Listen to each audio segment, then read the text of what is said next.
Եթերում ազատ լուրերի հիմնական թողարկումն է, ձեզ հետ է Նանի Ստեփանյանը եւ Արա Աբրահամյանը։ Բարի երեկո, օրվա իրադարձությունները նախ համարոտ։ Տեղի ունեցել Նիկոլ Փաշինյանի հեռախոսած զրույցը Միացյալ Նահանգների պետքարտուղար Մարկո Ռուբիոյի հետ։ Զրուցակիցները քննարկել են Հայաստան-ԱՄՆ ռազմավարական գործընկերությանը, նաև տարածաշրջանային օրակարգին վերաբերող հարցեր։ Ադրբեջանի արտաքին գործերի նախարարությունը անհիմն է համարել Հայաստանի արտաքին գործերի նախարար Արարատ Միրզոյանի հայտարարությունն այն մասին, որ Բաքուն նախապայմաններ է առաջադրել խաղաղության պայմանագրի նախագծի տեքստի համաձայնեցումից հետո։ Միաժամանակ Բաքուն քանիցս կրկնել է ներկայացրած պայմանները։ Մարտի 27-ին Արարատ Միրզոյանը պաշտոնական այց կկատարի Ղազախստան, ծրագրված են բարձրաստիճան հանդիպումներ եւ քննարկումներ։ Հայաստանի արտաքին գործերի նախարար Արարատ Միրզոյանը հարցազրույց է տվել բրազիլական օրաթերթերից մեկին։ Նախարարը անդրադարձել է հայ-ադրբեջանական, նաև հայ-թուրքական հարաբերություններին, նշել, որ հայ եւ թուրք փորձագետները արդեն ուսումնասիրում են Գյումրի-Կարս երկաթուղու վիճակը։ Արտաքին քաղաքականության օրակարգում վերջին ամիսներին զգալի աշխուժություն է նկատվում, ինչը պայմանավորված է տարածաշրջանային զարգացումներով եւ նոր աշխարհաքաղաքական վերակազմավորումներով։ Այս ամենի ֆոնին Հայաստանի խորհրդարանն ընդունել է Եվրոպական միությանը Հայաստանի անդամակցելու գործընթացի մեկնարկի մասին օրենք։ Ազգային ժողովում կրկին թեժեր քննարկվում էր Հովիկ Աղազարյանին պատգամավորական անձեռնմխելիությունից զրկելու հարցը։ Միջնորդությունը խորհրդարան էր ներկայացրել գլխավոր դատախազ Աննա Վարդապետյանը։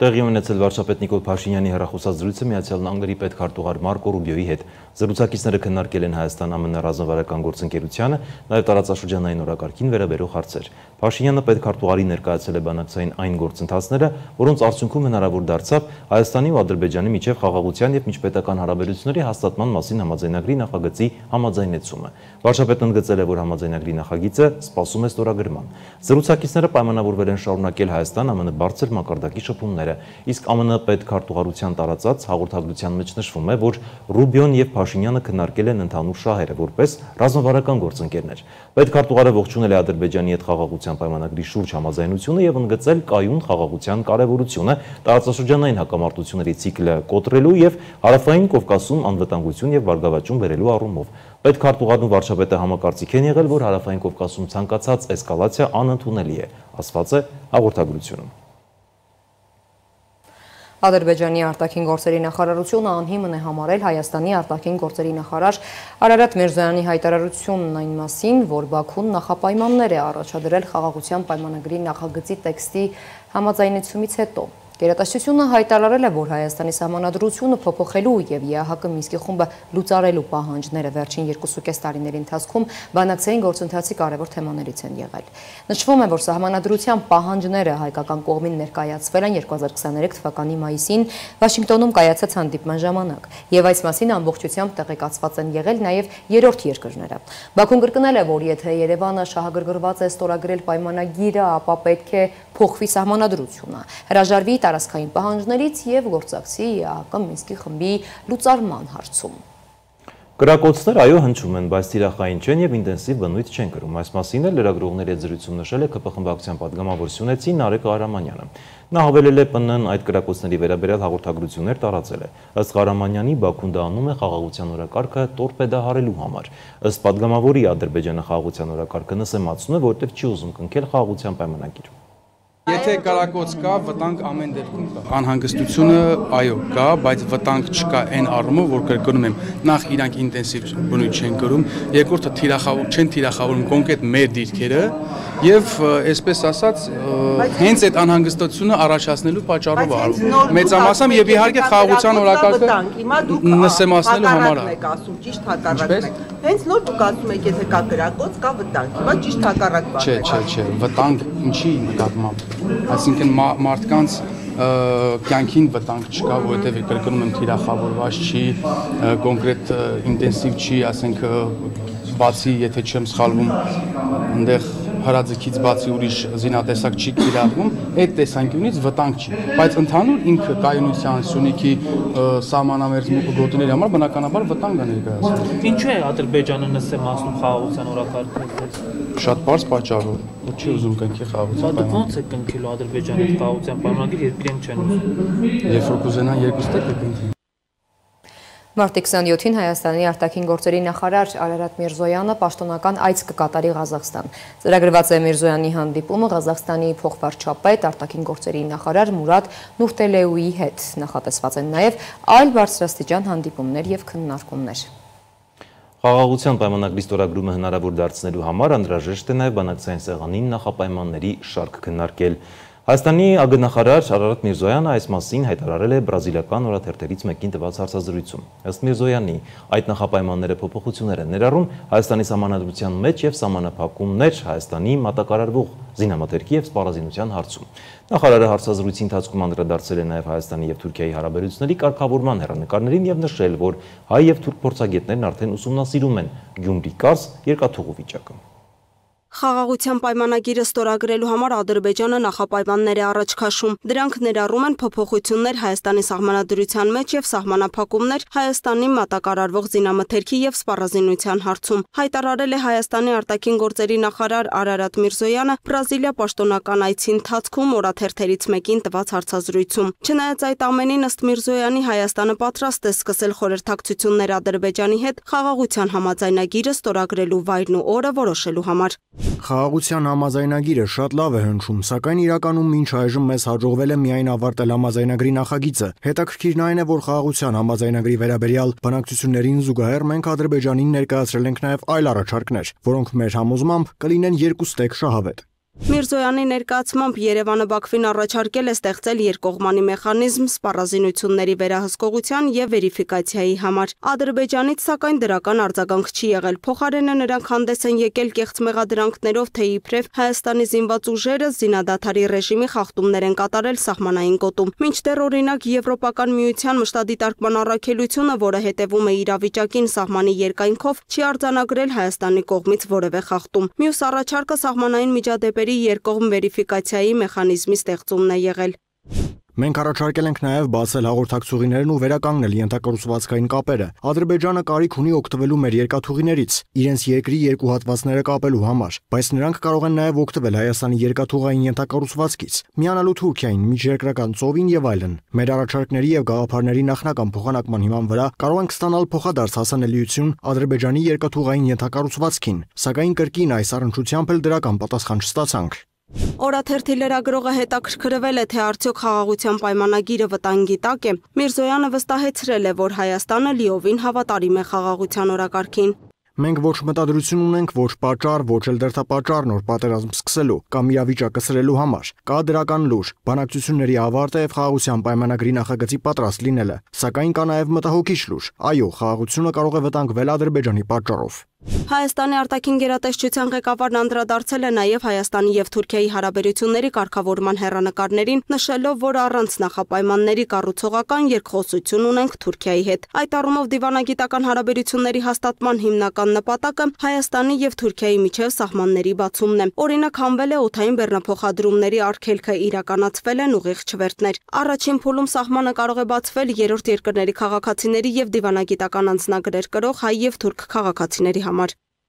Թուրք գործընկերները զսպվածություն են ցուցաբերում Հայաստանի հետ սահմանի լիարժեք բացման հարցում, մինչև հայ-ադրբեջանական հարաբերությունների վերջնական կարգավորումը։ Թեև չկա պաշտոնական նախապայման, բայց փաստացի տեսնում ենք, որ Թուրքիան Հայաստանի հետ հարաբերությունները կապում է Ադրբեջանի հետ հարաբերությունների կարգավորման հետ։ Ըստ մեզ, եթե բացվեր Ադրբեջանի եւ Թուրքիայի սահմանը, դա կարող էր շատ դրական ազդեցություն ունենալ նաեւ Հայաստանի եւ Ադրբեջանի հարաբերությունների վրա։ Թուրքիայի հետ ձեռք բերված կոնկրետ պայմանավորվածություններից կարելի է նշել, որ մենք երկկողմանի հիմունքներով սկսել ենք սահմանի ենթակառուցվածքային աշխատանքներ։ Հայ եւ թուրք փորձագետներն արդեն ուսումնասիրում են Գյումրի-Կարս երկաթուղու վիճակը։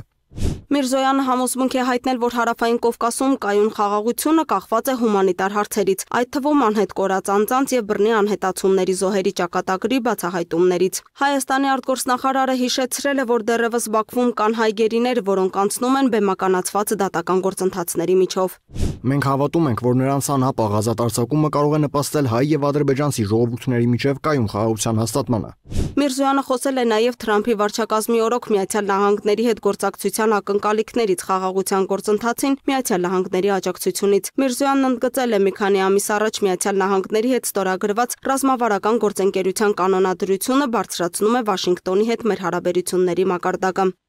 Մենք առաջ ենք շարժվում ամերիկյան նոր վարչակազմի հետ գործակցությամբ։ Արդեն մի քանի հանդիպում ու շփում ենք ունեցել ամերիկացի գործընկերների հետ։ Մենք տեսնում ենք Հարավային Կովկասում խաղաղության ապահովման նկատմամբ հետաքրքրություն։ Նախագահ Թրամփը եւ նրա թիմը խոսել են աշխարհում խաղաղության մասին։ Քանի մենք խորապես շահագրգռված ենք խաղաղությամբ, դա ոգեշնչող է։ Մենք կապի մեջ ենք ԱՄՆ-ի վարչակազմի հետ, հասկանալու թե ինչ է հնարավոր անել Հարավային Կովկասում կայուն խաղաղության հաստատման համար։ Հարցազրույցի ավարտին Հայաստանի արտգործնախարարն անդրադարձել է նաև Հայաստան-Բրազիլիա հարաբերություններին, նշել, որ երկար դադարից հետո վերսկսվել են արտաքին գործերի նախարարությունների միջև քաղաքական խորհրդակցությունները։ Տարվա ավարտին բրազիլացի դիվանագետները կայցելեն Երևան։ Լուսինե Գրիգորյան, Free News, Ազատ լուրեր։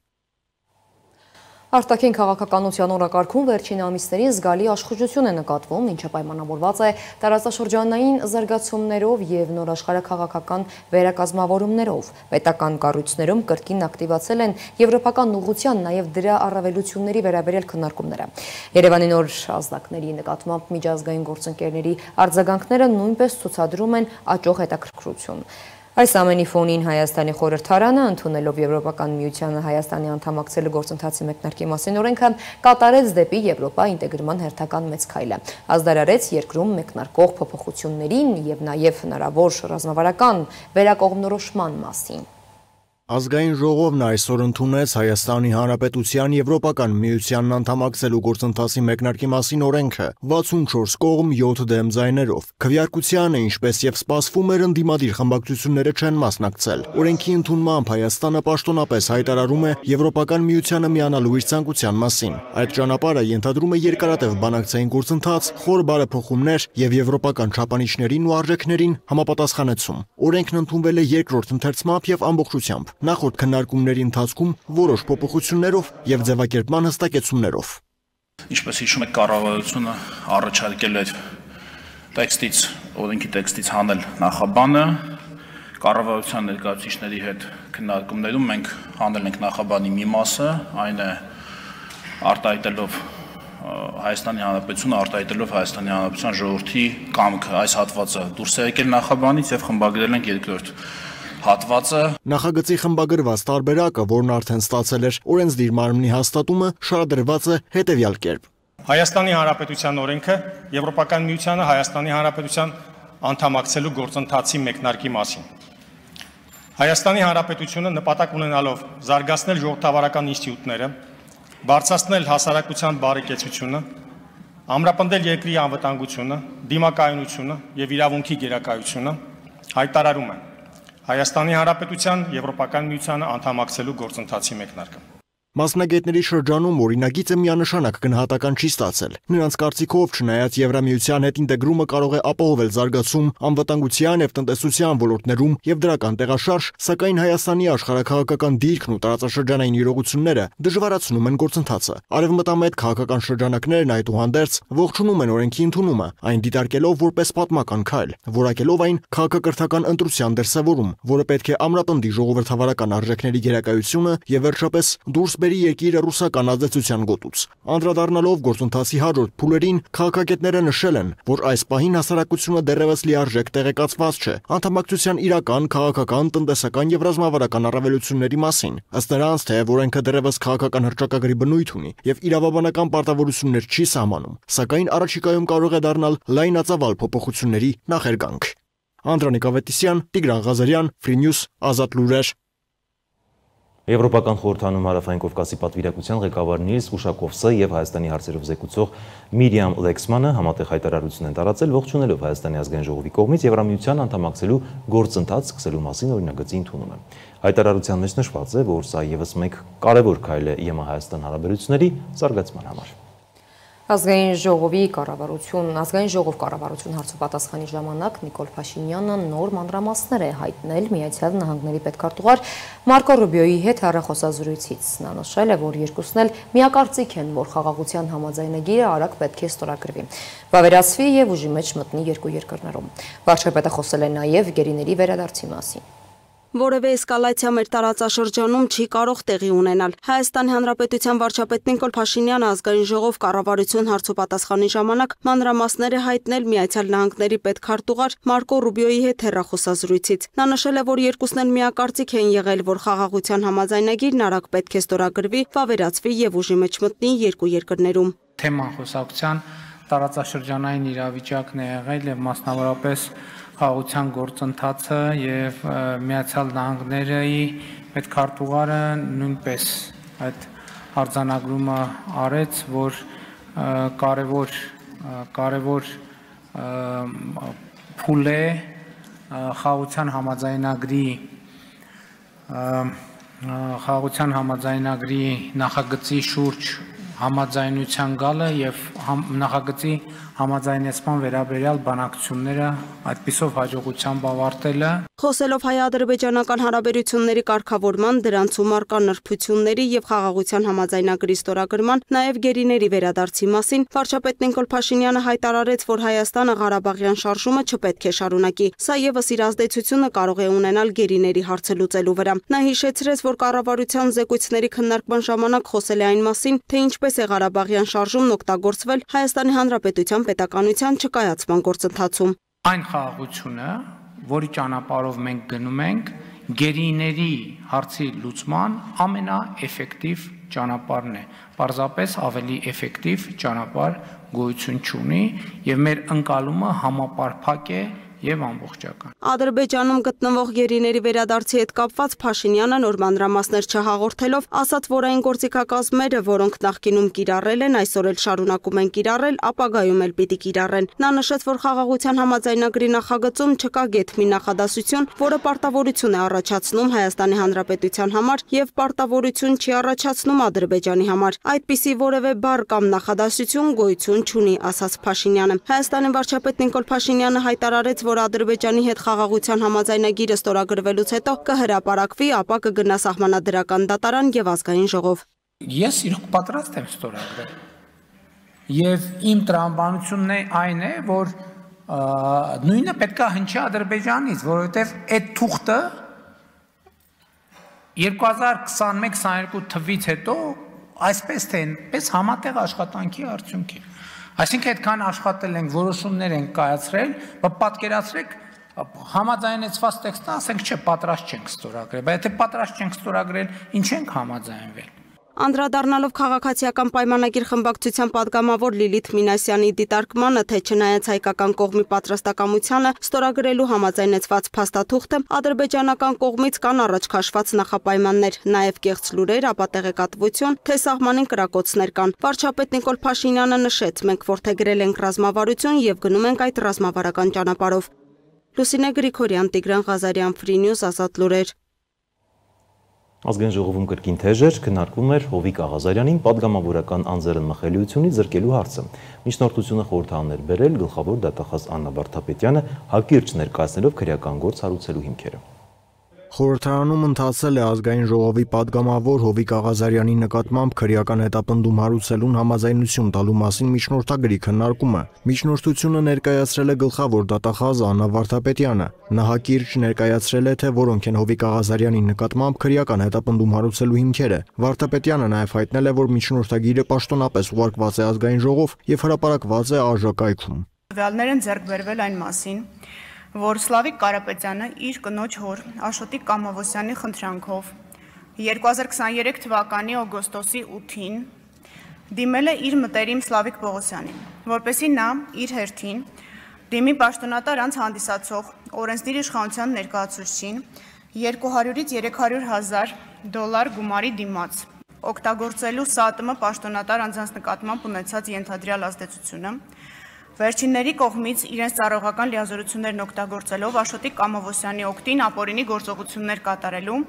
այն է առանց համապատասխան փաստաթղթերի կամ կեղծ փաստաթղթերով գյուղատնտեսական կենդանիներ արտահանելու գործընթացը կազմակերպելու համար։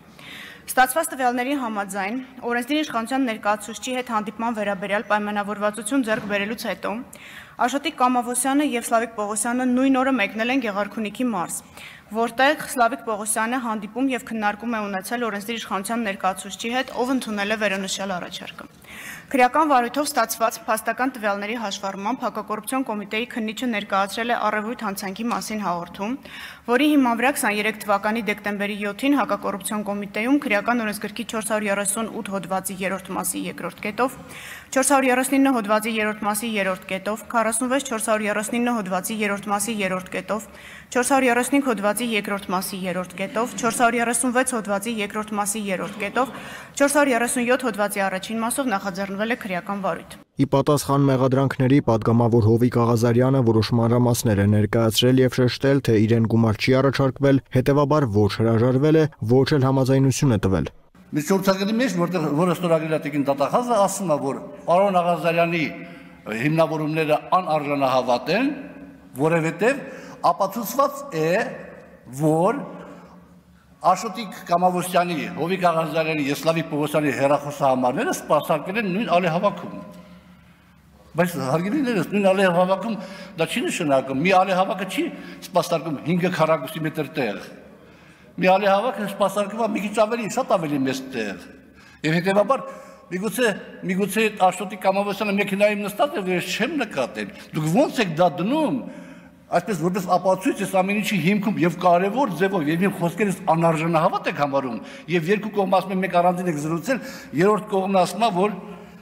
ինքն էլ է մասնակցել զրույցին։ Իմիջիալյոց այդ Աշոտիկ Կամավոսյանին ես առաջին անգամ հանդիպել եմ առերեսման ժամանակ, որին ես երբեք չեմ տեսել։ Կզրկի արդյոք խորհրդարանը Աղազարյանին մանդատից թե ոչ կախված է միջնորդության բովանդակությունից, ինչից ելնելով էլ ինչպես հայտնել է խմբակցության քարտուղար Արթուր Հովհաննիսյանը, քաղաքացիական պայմանագիրը կկայացնի իր որոշումը։ Անդրանիկ Ավետիսյան, Տիգրան Ղազարյան, Free News, Ազատ լուրեր։ Անդրադառնանք միջազգային նորություններին։ Եթե 2023 թվականի հոկտեմբերին պատանդարված իսրայելցիները ազատ չարձակվեն, Իսրայելը կարող է դիմել հավելյալ ճնշումների, հայտարարել է վարչապետ Բենյամին Նեթանյահուն։ Նա նշել է, որ այդ դեպքում իրենք կարող են հավելյալ տարածքներ գրավել։ Միջազգային եւ տարածաշրջանային մյուս նորություններին ծանոթացեք տեսաշարով։ Ամերիկայի Միացյալ Նահանգների պետքարտուղար Մարկո Ռուբիոն Թուրքիայի արտաքին գործերի նախարար Հական Ֆիդանի հետ հանդիպմանն Անկարային կոչ արել խաղաղություն ապահովել Ուկրաինայում ու Հարավային Կովկասում։ Ռուբիոն նաև ընդգծել է երկկողմ առևտրում գրանցված առաջընթացը կոչ արել երկու երկրներին առավել սերտ տնտեսական գործակցության։ Պետքարտուղարը նաև անհանգստություն է հայտնել կապված Թուրքիայում վերջին ցույցերի ու ձերբակալությունների հետ։ Ռուբիոն բարձր է գնահատել Թուրքիայի առաջնորդությունը իսլամական պետությունը ահաբեկչական խմբավորման դեմ գլոբալ կոալիցիայում եւ վերահաստատել է սերտ գործակցության անհրաժեշտությունը աջակցելու կայուն, միասնական եւ խաղաղ Սիրիային, որը չի լինի միջազգային ահաբեկչության հենակետ։ Սերգեյ Լավրովը հայտնել է, որ ռուս-ամերիկյան բանակցությունների արդյունքների ընթացքում կողմերը քննարկել են Սևծովում անվտանգ նավագնացության հարցը։ Մոսկվան հանդես է գալիս բոլորի համար ավելի ընդունելի տարբերակով Սևծովյան նախաձեռնության վերսկսման օգտին, երբ դա տեղի ունենա Ռուսաստանը հստակ երաշխիքներ կպահանջի։ Մենք չենք կարող վստահել Կիևի խոսքին, ամերիկյան կողմը լսել է երաշխիքների մասով Մոսկվայի դիրքորոշումը եւ հասկանում է, որ միայն Վաշինգտոնը կարող է դրական արդյունքի հասնել ուկրաինական հարձակումները կանխելու հարցում, ասել է Լավրովը։ Մեկնաբանելով Ուկրաինա եվրոպացի խաղաղապահներ ուղարկելու հեռանկարը, Սերգեյ Լավրովը նշել է, այդ երազողներն ամեն օր ապացուցում են իրենց կատարյալ անկարողությունը։